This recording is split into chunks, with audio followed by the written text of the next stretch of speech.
Hello dear students, जय Hind. Students, आप लोग पढ़ रहे हैं रिऑप्टिक्स।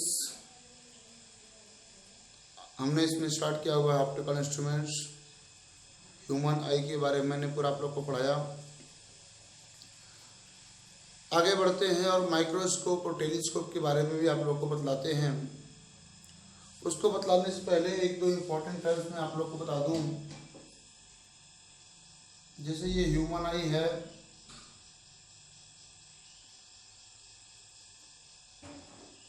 आई बॉल है, ये आई लेंस का प्रिंसिपल एक्सिस हो गया। इस पर इसके सामने कोई ऑब्जेक्ट रखा जाएगा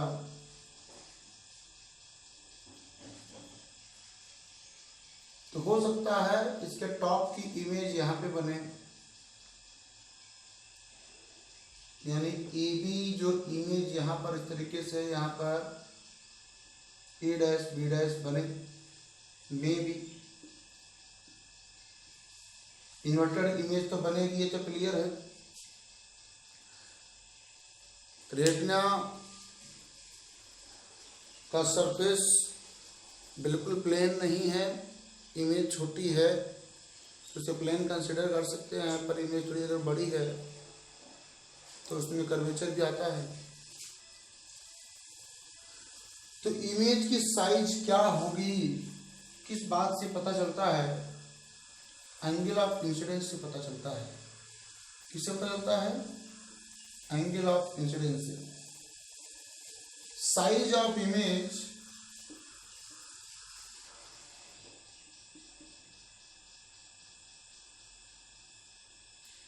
is proportional to angle of incidence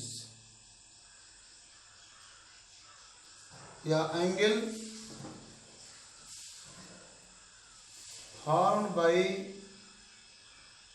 the object at eye, ऐसा समझिए। Angle form by object, object के टॉप से एक लाइट रे, ऑब्जेक्ट के बॉटम से एक लाइट रे आई, दोनों लाइट रेज यहाँ पे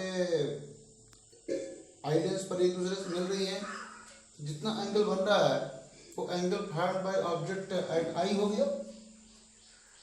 देखिए यहाँ पे ऑब्जेक्ट के टॉप और बॉटम से आने वाली रेज आई पर जितना एंगल बना रही हैं, angle formed by object at eye, and size of image is directly proportional to angle formed by object at eye। ये एंगल जितना बड़ा होगा इमेज की साइज उतनी बड़ी होगी। कैसे कंफर्म कीजिए थोड़ा सा, तो आपको मैं कहूँगा कि आप थोड़ा सा विचार कीजिए।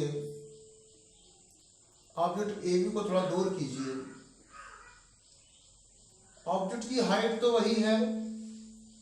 अभी तक आप लोग सोच रहे होंगे सर ऑब्जेक्ट की हाइट पे बात डिपेंड करेगी, मैं वही बता रहा हूँ।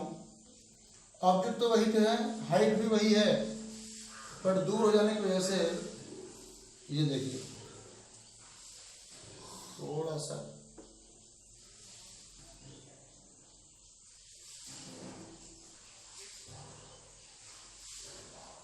ये देखिए,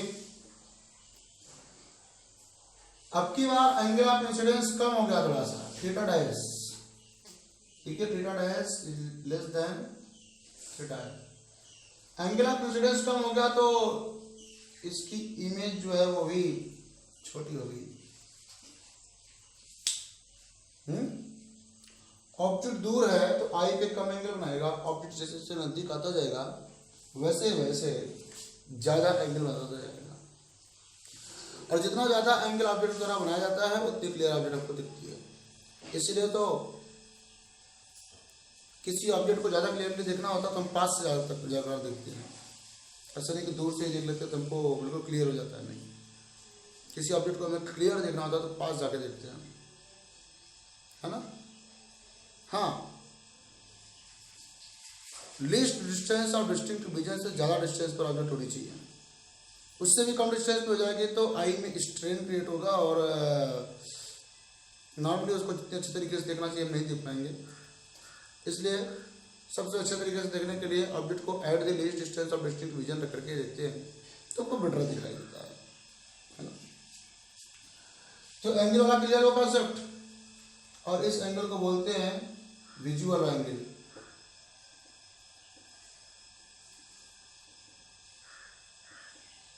angle found by the object at eye is known as visual angle. Means size of image is directly proportional to visual angle. Okay, ये बात आपको क्लियर हो गई। दूसरी बात है मैग्नीफाइंग पावर।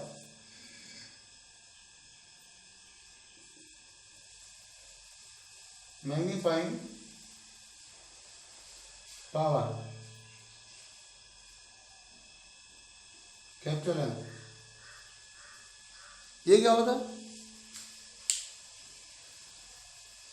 कहेंगे यहां पर रिलेशन किसका है? एंगल का है। एंगल विजुअल एंगल कम होगा तो इमेज के द्वारा बनाया गया एंगल भी कम होगा। यहाँ पे ऑब्जेक्ट तो लिनियर है बट इमेज कर्व है, तो मैग्नीफाइंग पावर का मतलब image height of image upon height of object करना थोड़ा कम ठीक होगा। इसलिए angle found bye image divided by angle found by object,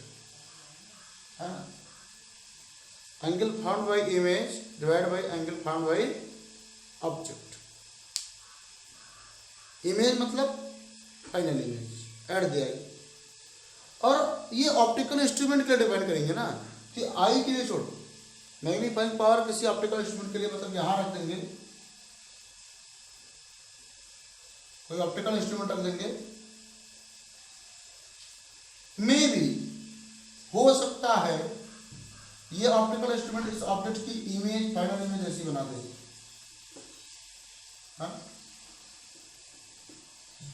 तो इमेज के द्वारा आई पर बनाया गया एंगल, फाइनल इमेज जो बनेगी किसके द्वारा? आई की हेल्प में यूज किया गया optical instrument. Optical instrument concave lens हो सकता है, कॉन्वेक्स लेंस हो सकता है, कॉन्केव लेंस हो सकता है, ग्रुप ऑफ लेंसेज हो सकते हैं, कुछ भी हो सकता है जो आई को किसी ऑब्जेक्ट को देखने में हेल्प कर दे। जैसे कोई ऑब्जेक्ट बहुत छोटा है तो उसके लिए हम एक सिंपल ये कॉन्वेक्स लेंस यूज कर सकते हैं। क्यों? क्योंकि मैंने आपको बताया था कि कॉन्वेक्स लेंस के फोकल लेंथ से कम डिस्टेंस पर कोई ऑब्जेक्ट रखा जाएगा तो वो कॉन्वेक्स लेंस उसकी मैग्नीफाइड और इरेक्ट और वर्चुअल इमेज बनाएगा, इसे हम आसानी से देख लेंगे। तो वही बात इसमें है, इस ऑब्जेक्ट को अगर इसके बहुत नजदीक रखेंगे तो हो सकता है इसकी मैग्नीफाइड इमेज बने, और मैग्नीफाइड इमेज के द्वारा बनाया गया एंगल अगर बीटा हो इधर अल्फा हो तो ओवरऑल मैग्नीफाइंग पावर की डेफिनेशन आएगी image the ratio of angle found by the final image at the eye to the angle found by object at the eye when placed at least distance of distinct vision। ऑब्जेक्ट को कहाँ रखना हो? Near about least distance of distinct vision पर। किसके लिए? Microscope के लिए। ये बातें माइक्रोस्कोप के लिए और टेलीस्कोप के लिए अलग अलग होती हैं। माइक्रोस्कोप में कोशिश की जाती है कि object must be placed at the least distance of distinct vision, है ना। मैग्नीफाइंग पावर की डेफिनेशन दो तरीके से होती है, मैं बताऊं।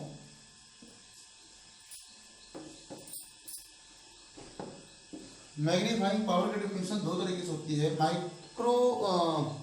माइक्रोस्कोप के लिए अलग, और माइक्रोस्कोप क्या होती है? Magnifying power angle found by the final image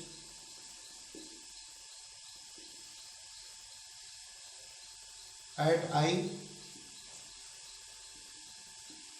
divided by angle formed by the object at I। Object होना कहाँ चाहिए? Object placed at least distance of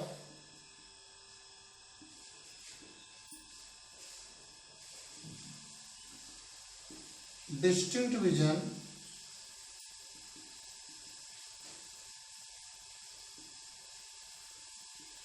at eye.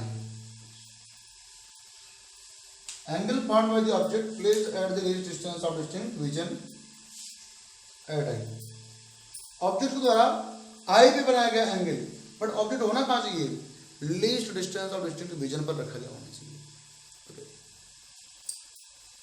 दूसरी केस की मैं बात करूं फॉर टेलीस्कोप. टेलीस्कोप एक ऐसा इंस्ट्रूमेंट है जिसकी हेल्प से हम डिस्टेंट ऑब्जेक्ट, स्टार्स वगैरह को देखने के लिए यूज करते हैं, है ना. वो बहुत छोटा, हमको उसके बारे में कुछ स्पष्ट दिखाई नहीं दे रहा, क्लियर दिखाई नहीं दे रहा है, तो हम टेलीस्कोप की हेल्प से देख करके थोड़ा सा मैग्नीफाइड इमेज उसकी दे सकते हैं और उसके बारे में थोड़ा ज़्यादा स्टडी कर सकते हैं. ये टेलीस्कोप है. यानी इसमें जो ऑब्जेक्ट होता है कहाँ होता है? एट इन्फिनिटी होता है. ऑब्जेक्ट कहाँ होता है? एट इन्फिनिटी होता है. तो इसका मैग्नीफाइंग पावर जब हम डिफाइन करने जाएंगे तो ये फार्मूला ऐसे होगा, the ratio of angle formed by the final image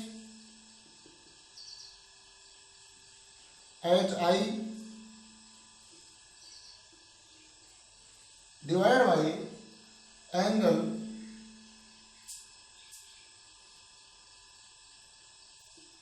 formed by the object at infinity. इसको ब्रैकेट में कर ले. ऑब्जेक्ट कहाँ पे हो? इन्फिनिटी पे हो. Object at infinity eight the I. Okay. यहां पर भी इसको भी ब्रैकेट में लिख सकते हैं ये. तो माइक्रोस्कोप के लिए डिफिनेशन जो है टेलीस्कोप के डिफिनेशन से थोड़ी सी डिफरेंट है. माइक्रोस्कोप में object at least distance of distinct vision होना चाहिए और टेलीस्कोप में ऑब्जेक्ट एट इन्फिनिटी होता है. ओके. आइए आगे बढ़ते हैं, कुछ इंस्ट्रूमेंट्स के नाम बताते हैं.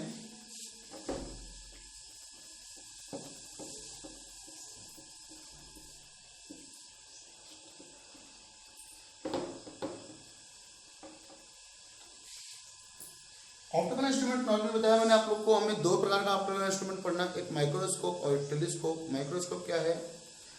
नजदीक की टीनी ऑब्जेक्ट्स को देखने के लिए माइक्रोस्कोप का यूज करते हैं और दूर की ऑब्जेक्ट्स को देखने के लिए टेलीस्कोप यूज करते हैं. ओके. तो आइए सबसे पहले नियर बाई ऑब्जेक्ट्स को देखने के लिए जो हम माइक्रोस्कोप यूज करते हैं उसके बारे में पढ़ते हैं. ये माइक्रोस्कोप हम दो तरह का पढ़ते हैं. सबसे पहले हमें पढ़ना सिंपल माइक्रोस्कोप. क्या पढ़ना है?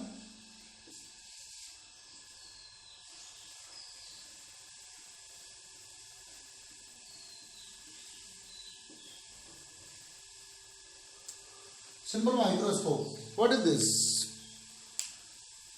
क्या सिंपल माइक्रोस्कोप ज्यादा कुछ नहीं है, सिर्फ और सिर्फ एक कॉन्वेक्स लेंस है. It is only a convex lens. It is only a convex lens with suitable handle. एक हैंडल में लगाया गया कॉन्वेक्स लेंस होता है. क्यों?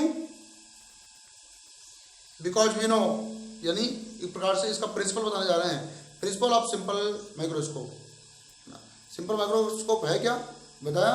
It is generally a convex lens used to see tiny objects close to us. लेकिन इसका construction क्या वो प्रिंसिपल क्या है, किस प्रिंसिपल पर वर्क करता है?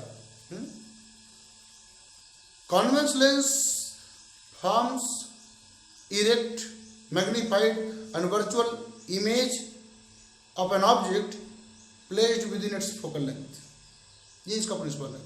फोकल लेंथ से कम डिस्टेंस पे कोई ऑब्जेक्ट होगी तो उसकी मैग्नीफाइड इमेज ये बनाएगा.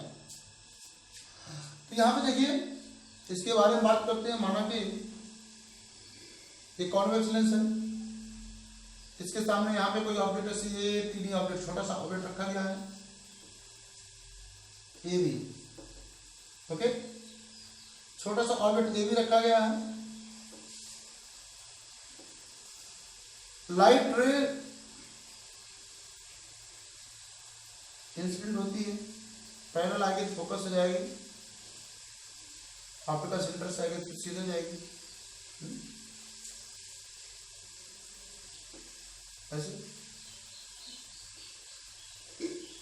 लेकिन अगर इसका फोकस यहाँ है, फोकस यहाँ है, इधर भी फोकस कहीं इधर ही होगा,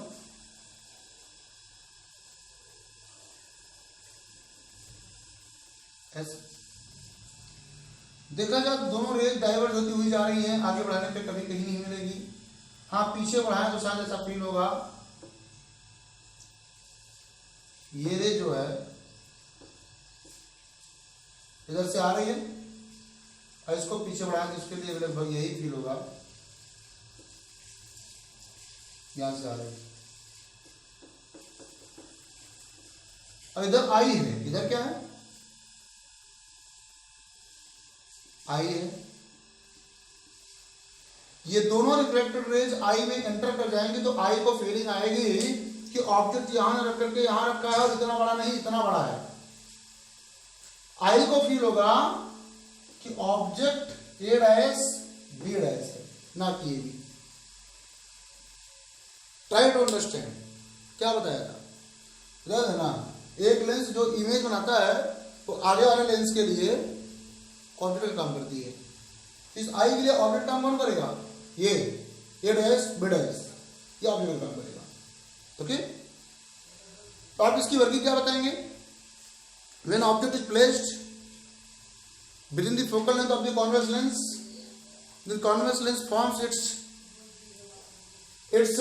virtual, erect and magnified image behind it, इसके पीछे, behind the object, ऐसा कर, behind the object, which is seen by the eye clearly, which is seen by the eye clearly। तो इस केस में जरा बात करें मैग्नीफाइंग पावर की। Magnifying power M equal to क्या होता है, angle found by the final image at eye divided by angle formed by the object, कहां पर है, placed at least distance of distinct vision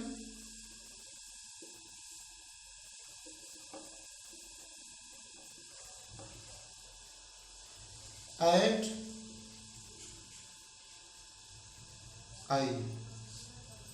okay, यानी जरा विचार कीजिए, ये जो ऑब्जेक्ट है ये वाली डिस्टेंस नहीं, ये वाली डिस्टेंस नहीं, हम दूसरे केस में लेंगे। ये देखिए आई यहां पे बना दे रहे हैं हम लोग, हाँ आई, ऑब्जेक्ट को हम यहां रख रहे हैं, वही ऑब्जेक्ट है हमारा ए बी। ये देखिए आई पर इसने कुछ जो एंगल बनाया है उसको अल्फा से रिप्रेजेंट करें। ऑब्जेक्ट को कहां से कितने डिस्टेंस पर रखा गया था, eight least distance of distinct vision, eight least distance of distinct vision, capital D पर रखा गया है ना, कैपिटल डी पे रखा गया। तो इस एंगल की बात किया है, यहां पर कितना एंगल बना रहा है उससे नहीं मतलब है, ऑब्जेक्ट यहां पे कितना एंगल बना रहा है उससे नहीं मतलब है। Object least distance of distinct vision पे रखा जाएगा तब आई पे कितना एंगल बनाएगा, मतलब इससे object least distance of distinct vision पर रखा जाएगा तब आई पे कितना एंगल बनाएगा, मतलब इस एंगल से। तो मैग्नीफाइंग पावर आप निकालने जा रहे हैं। और हाँ, इमेज के द्वारा बनाया गया एंगल, इमेज के द्वारा बनाया गया एंगल, ये देखिए, ये इमेज से आई स्ट्रेट लाइन टॉप से बॉटम से बीच के एंगल को हम बीटा कहते हैं। क्या कहते हैं, beta. Means capital M equal to beta upon alpha.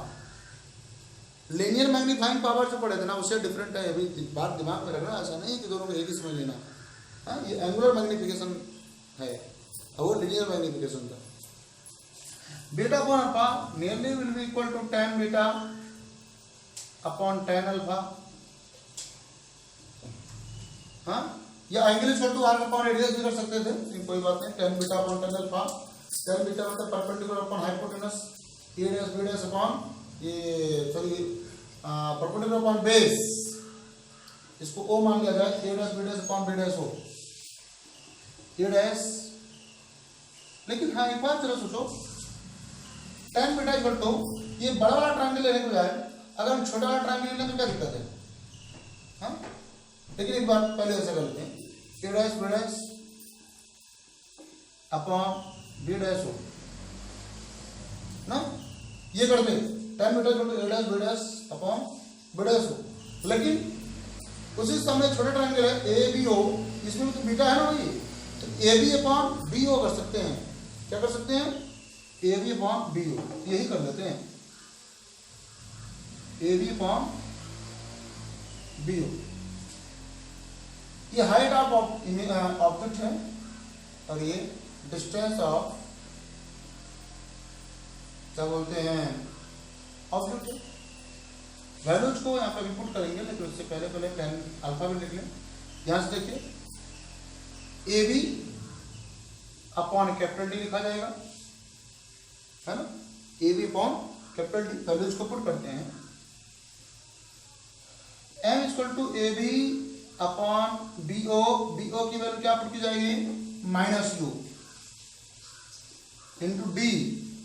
D जो यहाँ पे पुट किया जा रहा है, ध्यान दीजिएगा, अगर हम इस पॉइंट को कैपिटल ई माने, इसको हम बीई लिखेंगे, हाँ बीई लिखेंगे, और बीई की जगह पर वैल्यू पुट करने जाएंगे माइनस डी पुट करेंगे, क्योंकि ये भी तो उसके लेफ्ट साइड में है अपॉन ए बी, ये तो कैंसिल हो गया।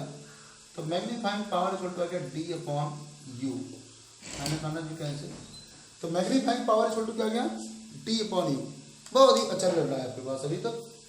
मैग्नीफाइंग पावर इक्वल टू क्या गया? D upon you, least distance of distance division divide by distance of object from the simple microscope lens. Okay, अब यहां पे दो केस है, क्या दो केस है? मैग्नीफाइंग पावर की टू एक्सट्रीम वैल्यूज पर हम ध्यान देते हैं। क्या? मैग्नीफाइंग पावर के टू एक्सट्रीम वैल्यूज पर हम ध्यान देने जा रहे हैं। पहली बात, u की वैल्यू चेंज करेंगे तो m की वैल्यू चेंज होगी। u की वैल्यू चेंज करेंगे, u की वैल्यू चेंज करेंगे तो क्या? m की वैल्यू चेंज होगी।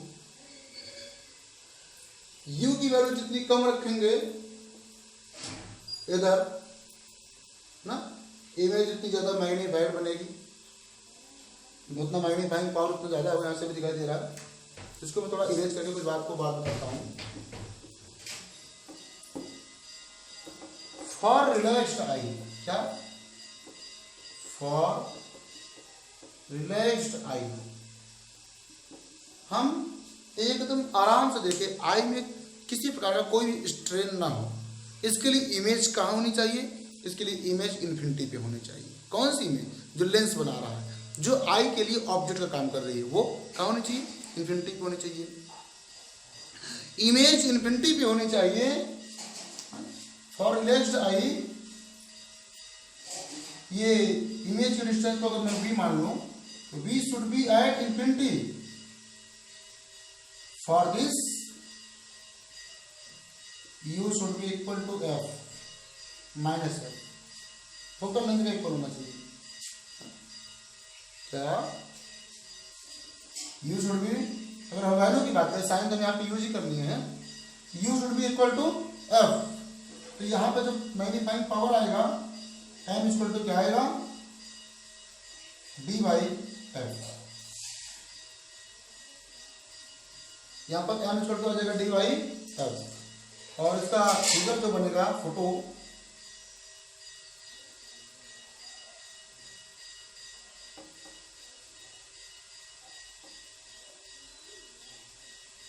लाइट रे पैरेलल आएगी, फोकस से जाएगी, प्रिंसिपल एक्सिस से आएगी, सीधे जाएगी, इधर आई है, आई में राइट रेज इंटर करेंगी, पैरेलल हो गई है तो आगे बढ़ाने पर नहीं, पीछे बढ़ाने पर कहीं कहीं मिलेंगी, पीछे बढ़ाने पर कहीं कहीं मिलेंगे। ठीक है, पीछे बढ़ाने पर कहीं कहीं मिलेंगे ऐसा माना जाएगा, लेकिन न तो आगे मिलेंगी ना ही पीछे मिलेंगी, लेकिन माना जाएगा कि इन्फिनिटी पे मिलेंगी और इन्फिनिटी पे इमेज बनेगी, है ना। ऑब्जेक्ट ए बी की इमेज इन्फिनिटी पे ए डैश बी डैश बनेगी, और यहां भी आप वही tan बीटा आप निकालने जाओगे तो वही ए बी अपॉन यू आएगा। यू मतलब ये एफ पर होना चाहिए, कहाँ होना चाहिए, फोकल लेंथ पर होना चाहिए। ऑब्जेक्ट को फोकल लेंथ पे रखेंगे तो लेंस जो है उसकी इमेज इन्फिनिटी पे बनाएगा, और इन्फिनिटी पे बनी इमेज को हम रिलैक्स्ड आई से देखेंगे। कैसी, रिलैक्स्ड आई से, मतलब विदाउट एनी स्ट्रेन देखेंगे। ओके, ये बात हो गई। दूसरी बात ये भैया कि हम चाह रहे हैं इमेज हमको ज्यादा क्लियर दिखाई दे। क्या ज्यादा क्लियर दिखाई दे? इमेज की साइज मैक्सिमम हो। कौन सी इमेज की साइज? जो रेटिना पे बनेगी। कहाँ बनेगी? रेटिना पे बनेगी। ऐसा करने के लिए ये जो फाइनल इमेज है ए डैश बी डैश, वो आई के क्लोजेस्ट होना चाहिए। किसके क्लोजेस्ट होना चाहिए? यहाँ पे जो आई है ना, आई के क्लोजेस्ट होना चाहिए, क्योंकि ये जितना ज्यादा डिस्टेंस पे होगी आई पर विजुअल एंगल उतना कम बनेगा, तो साइज ऑफ इमेज उतनी छोटी होगी। यानी जो इन्फिनिटी पे इमेज बन रही है ये आई पर विजुअल एंगल बहुत कम बनाएगी। इमेज तो बनेगी, मैग्नीफाइड होगी, पर उसकी साइज काफी छोटी होगी। अगर हम चाहते हैं कि इमेज की साइज काफी बड़ी हो, तो ये image A dash B dash जो है, this is object for eye, this should be closest to the eye. Closest to the eye मतलब at least distance of distinct vision, because I can see an object clearly when it is placed at least distance of distinct vision। तो इसको जो है at least distance of distinct vision होना चाहिए। Case first थी for relaxed आई, दूसरा for maximum magnification. दूसरा क्या है? For maximum magnification.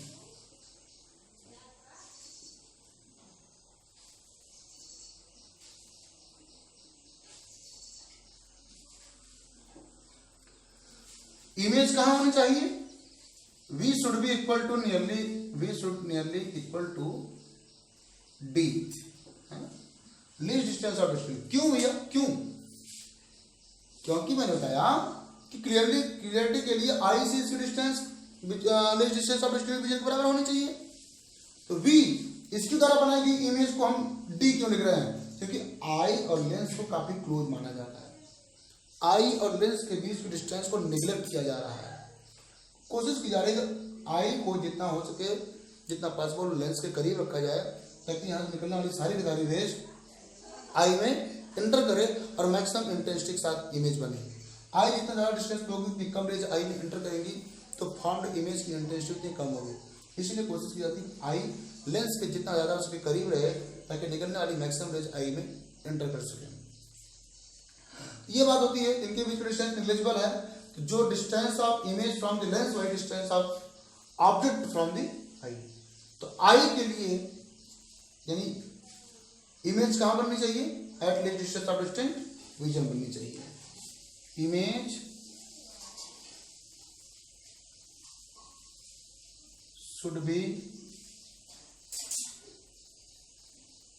Formed at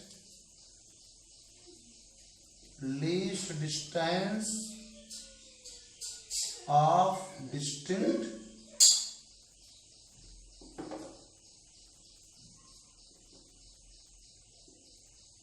vision।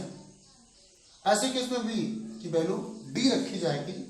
तो एक काम करते हैं, फ्रॉम लेंस फार्मूला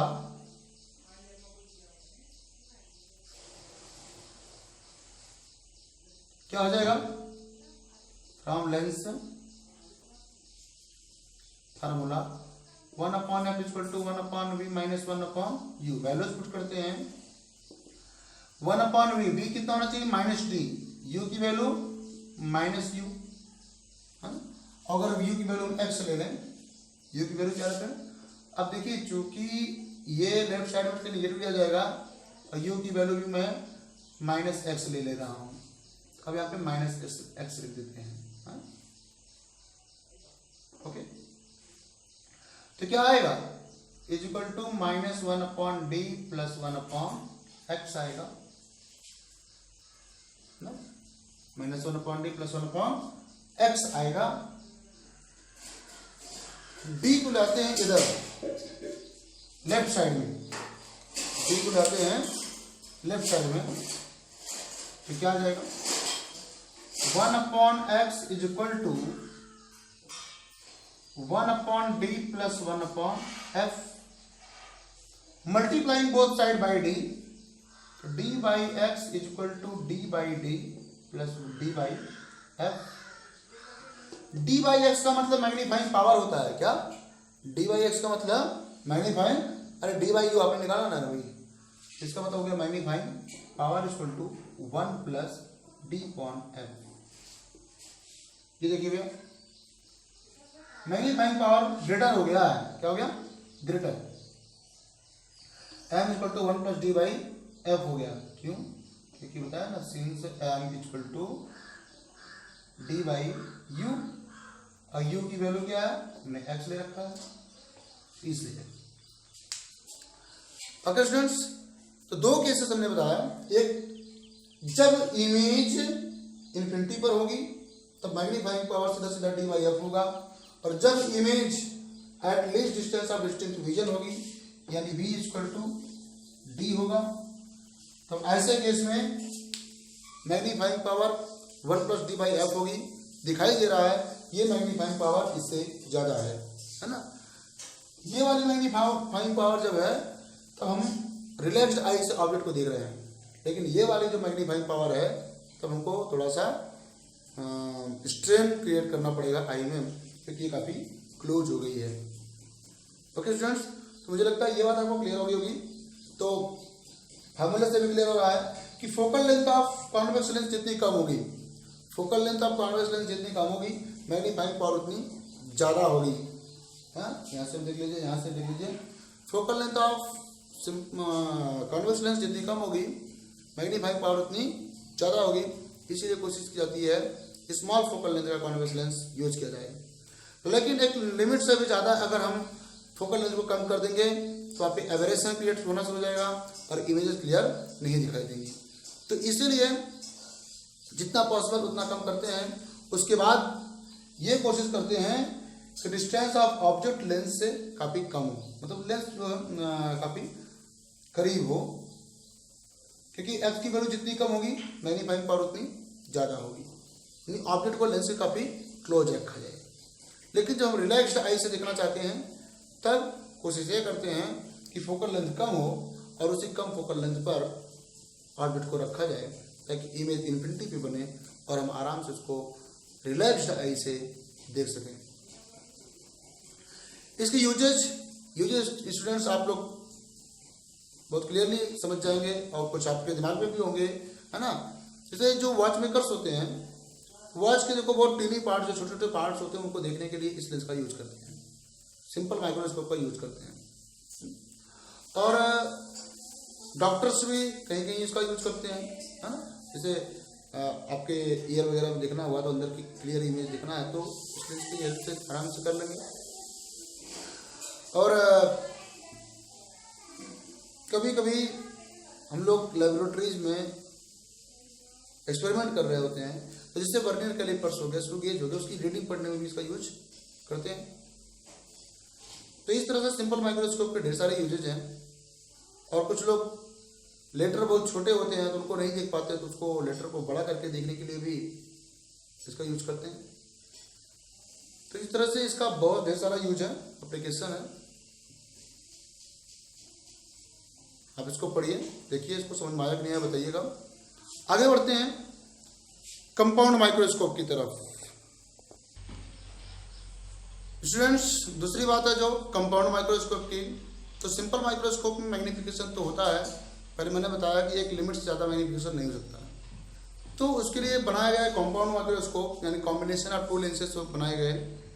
इसमें दो लेंस कॉन्वेक्स लेंस होते हैं और इसकी हेल्प से इमेज को 1000 टाइम तक मैग्नीफाई कर सकते हैं, यानी मैग्नीफिकेशन इसके द्वारा 1000 तक प्रोड्यूस किया जा सकता है। तो आइए देखते हैं कंपाउंड माइक्रोस्कोप क्या है।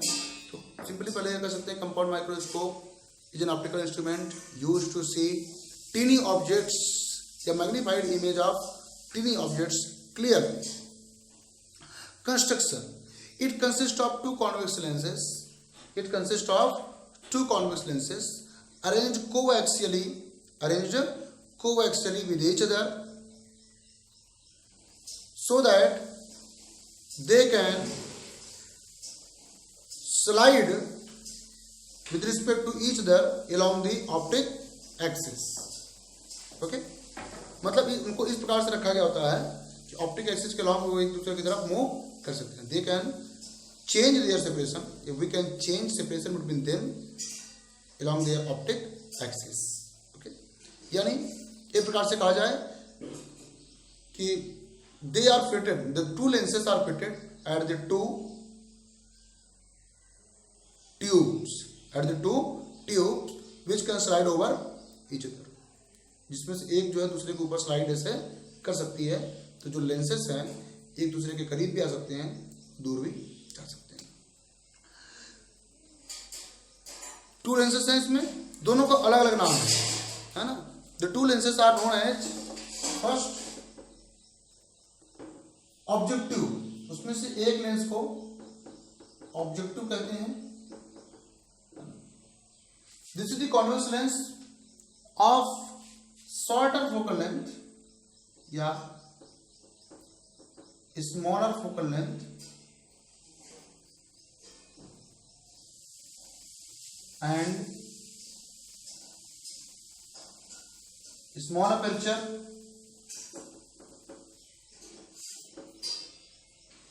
facing the object,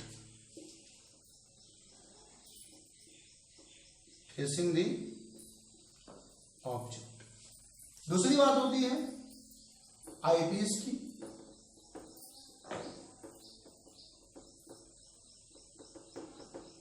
दूसरी बात होती है आईपीएस की। तो आईपीएस जो है इसका लार्जर अपर्चर होता है, लार्जर फोकल लेंथ होती है, larger aperture and focal length.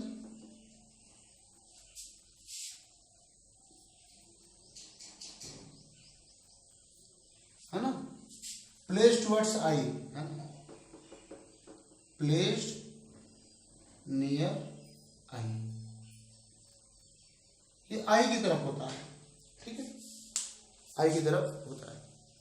तो ये तो क्या कंस्ट्रक्शन। आइए इसकी वर्किंग के बारे में जानते हैं। कंस्ट्रक्शन के बारे में मैं आपको बताऊं, ये दो लेंसेज की बात की जा रही है, ये दोनों लगभग ऐसे होंगे।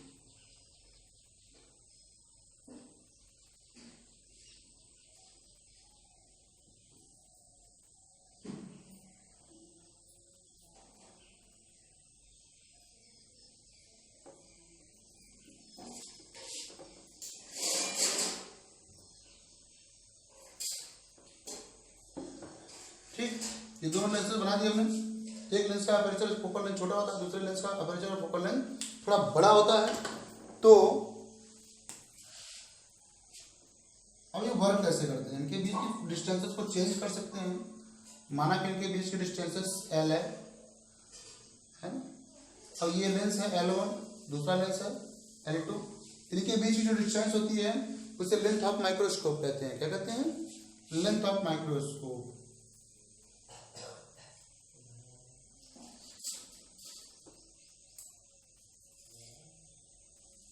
ओके, तो आइए देखते हैं कि ऑब्जेक्ट को रखेंगे तो कैसे इमेज बनेगी। पहली बात तो इसकी फोकल लेंथ से ज्यादा डिस्टेंस पर ऑब्जेक्ट रखा जाता है। जो ऑब्जेक्टिव होता है इसे क्या बोलते हैं हम? ऑब्जेक्टिव। इसे क्या बोलते हैं? लेंस L2 को क्या बोलते हैं? आई पीस। ऑब्जेक्टिव को ऑब्जेक्ट के नजदीक रखा जाता है। फिलहाल इसकी फोकल लेंथ छोटी होती है और फोकल लेंथ से ज़्यादा डिस्टेंस पर ऑब्जेक्ट को रखा जाता है, इस तरीके से। अब लाइट रेज को इंसिडेंट कराते हैं। लाइट रे पहले तो क्या बोलते हैं, प्रिंसिपल एक्सिस से कराती है तो फोकस से जाएगी, ये देखिए फोकस से गई ना लाइट रे, पहला लाइन फोकस से गई। दूसरी लाइट रे ऑप्टिक सेंटर से आती है, या फिर कह लीजिए फोकस से कर सकती है, लेकिन मैं ऑप्टिक सेंटर से अगर इंसिडेंट कराने की कोशिश करूं,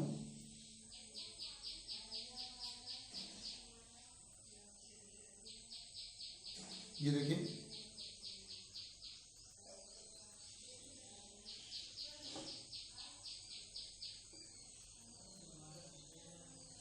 ये दूसरी लाइट रे ऑप्टिक सेंटर से आई, दोनों रिफ्लेक्टेड रेज यहां पर एक दूसरे से मिल रही हैं, तो ऑब्जेक्ट ए बी की इमेज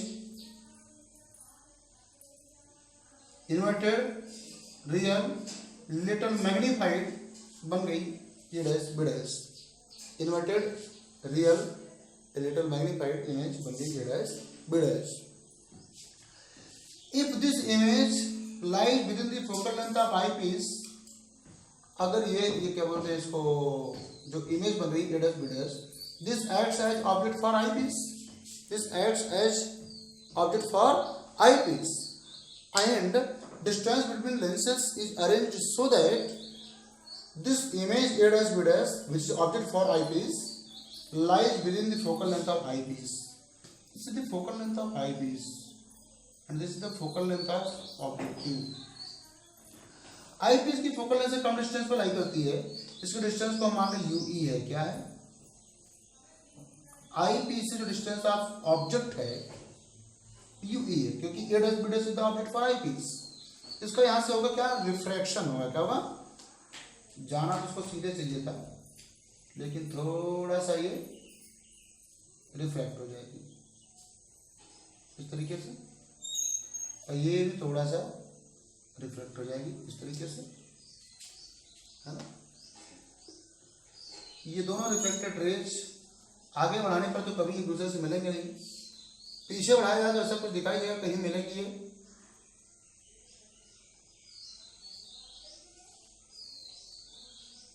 पीछे बढ़ाया जाए कहीं मिल सकती हैं। ये देखिए मैं बढ़ा रहा हूं पीछे, यहां पे बन रही हैं, है ना, ये दोनों रेज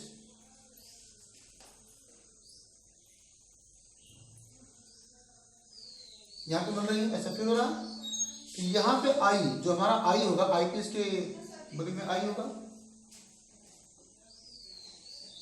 आई में दोनों रेज एंटर करेंगी, तो आई को फील होगा, उसके लिए आई के लिए A double dash B double dash will be the object, जो फाइनल इमेज बन रही है by the compound microscope, A double dash B double dash is the object for eyepiece, ये आईपीस के लिए ऑब्जेक्ट होगा, आईपीस के लिए ऑब्जेक्ट होगा।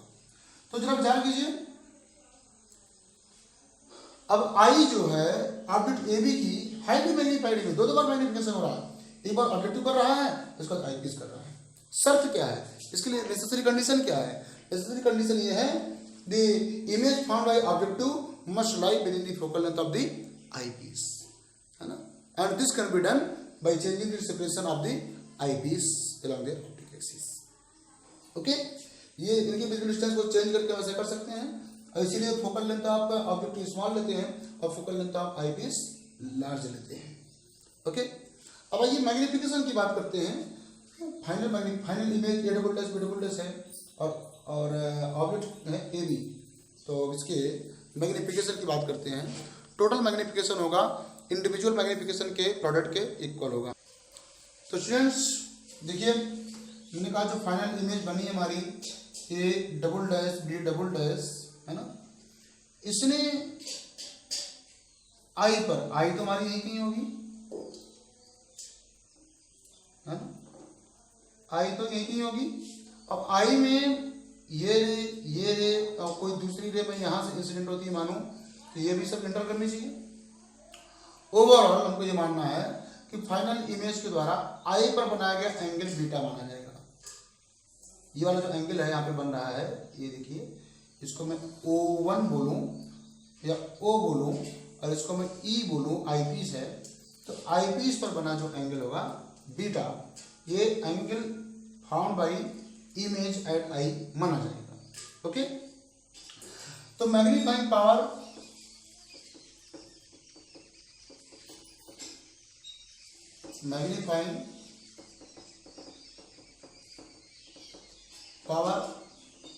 m इक्वल टू हो जाएगा angle found by image at eye divide by angle found by object at eye when placed at least distance of distinct vision equal to beta upon alpha nearly equal to tan beta upon tan alpha.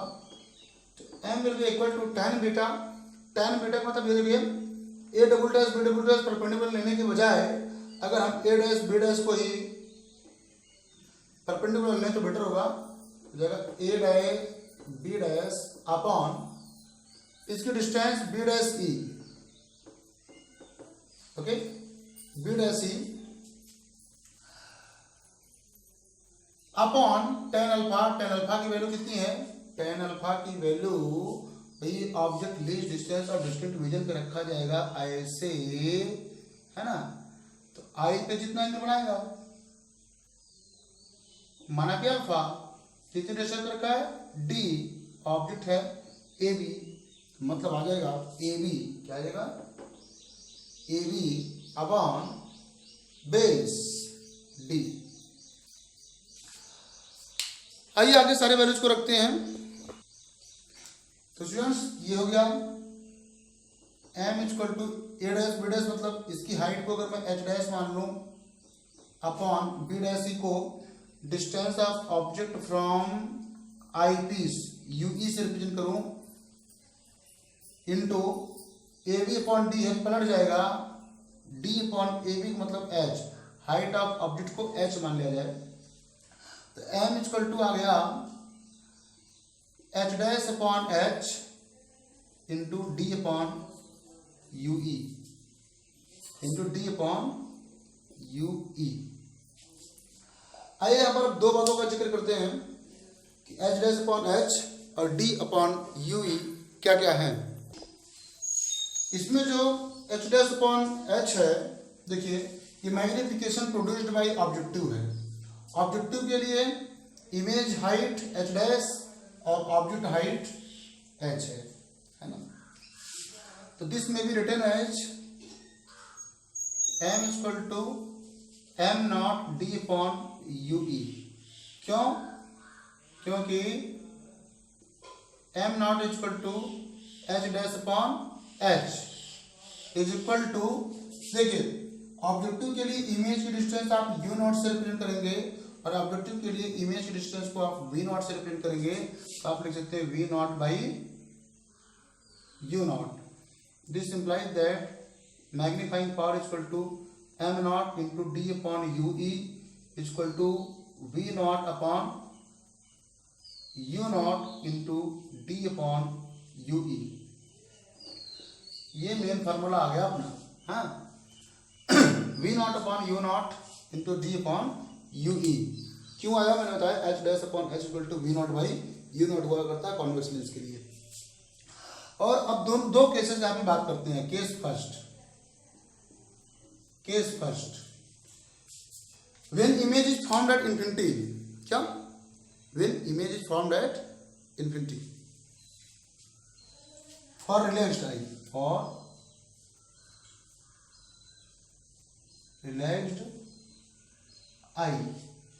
Relaxed eye के लिए क्या होना चाहिए, ये distance final image जो है, final image ये जो बन रही है इंफिनिटी होनी चाहिए, और ये A double dash B double dash infinity पे तब होगी जब A dash B dash at focal length of eyepiece होगा, है ना। For this u e must be equal to f e, A dash B dash की distance f e के बराबर होगी, तो ये इंफिनिटी इमेज बनाएगा। अर्थात यहाँ पे हम लिख सकते हैं मैग्नीफाइंग पावर जो होगा V not by U not into D upon F E, ये फार्मूला आ जाएगा। इस फार्मूला से कब, जब इमेज फाइनल इमेज यानी A double dash B double dash is formed at infinity, यानी for relaxed eye. Second case की बात करते हैं, इसको आप नोट कर लीजिए, मैं इरेज कर रहा हूं, इस पे ज्यादा नहीं है।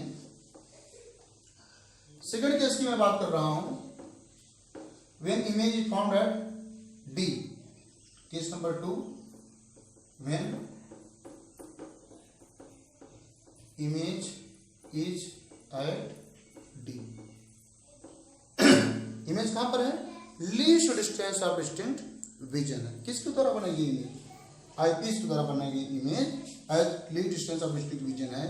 मतलब मैं बात करूं, ये वाली डिस्टेंस कैपिटल डी है। ओके, तो from lens formula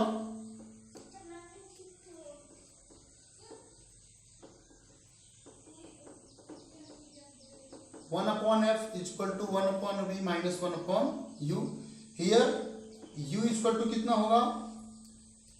u equal to U E लिया जा रहा है, v equal to minus D लिया जा रहा है, ये भी नेगेटिव होने की वजह से माइनस यू ई लिया जाएगा। तो implies that 1 upon F equal to 1 upon V, 1 upon V, v की जगह पे क्या minus D minus 1 upon minus U E, minus minus plus हो जाएगा। तो आएगा implies that 1 upon F equal to, ये माइनस 1 अपॉन 2 को लेफ्ट साइड में लाते हैं, प्लस 1 अपॉन डी हो गया is equal to 1 upon U E बचेगा। ऐसा कीजिए दोनों साइड में डी से आप मल्टीप्लाई कर दीजिए, तो डी से मल्टीप्लाई करेंगे तो दिस आएगा implies that D upon F plus 1 equal to D upon U E. तो डी अपॉन यू ई की वैल्यू मिल गई। This implies that magnifying power M equal to V not by U not, V not by U not into 1 plus D upon F. और F किसका? F है ये focal length है eyepiece का। किसका फोकल लेंथ है? आईपीस का। ये सब आईपीस के लिए ही तो सॉल्व किया गया ना। तो F E 1 plus D upon F E. Okay students, तो फॉर्मूला ये हमारा आ जाएगा V not upon U not 1 plus D upon F. तो स्टूडेंट्स इसमें एक और स्पेशल केस दी जाती है, कभी कभी लेंथ ऑफ माइक्रोस्कोप के टर्म में फॉर्मूला ला जाता है, तो कब कैसे आएगा? देखिए, माना कि इसकी फोकल लेंथ ऑब्जेक्टिव की बहुत छोटी है, ये focal length objective use of short focal length and A B is placed nearly at focus, है ना, फोकस के नजदीक, यानी if U not is nearly equal to F not, nearly equal to, then V not is nearly equal to sorry and V not is nearly equal to L.